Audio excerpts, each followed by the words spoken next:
Are you preparing for business analyst interview and wondering, how do I explain my project in a way that actually sounds impressive? You're not alone. Maybe you have done the work, but when interviewers say, tell me about your project, everything suddenly becomes a blur. Or maybe you're switching careers and don't know how to pitch your experience.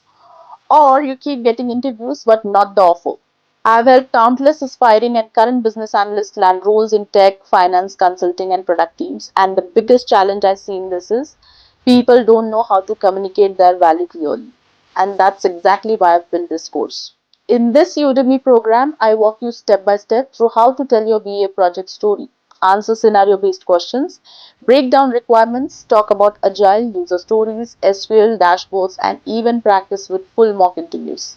By the end, you will be able to explain your experience like a polished, confident BA analyst, even if you are just starting out. Students who have followed these frameworks have gone on to land roles in global companies, switch careers into BA positions, and finally break through interview anxiety. And you can absolutely do the same.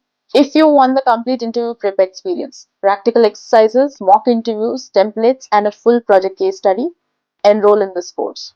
Invest in yourself, master your interview skills, and get ready to walk into your next BA interview with confidence. I'll see you inside the course.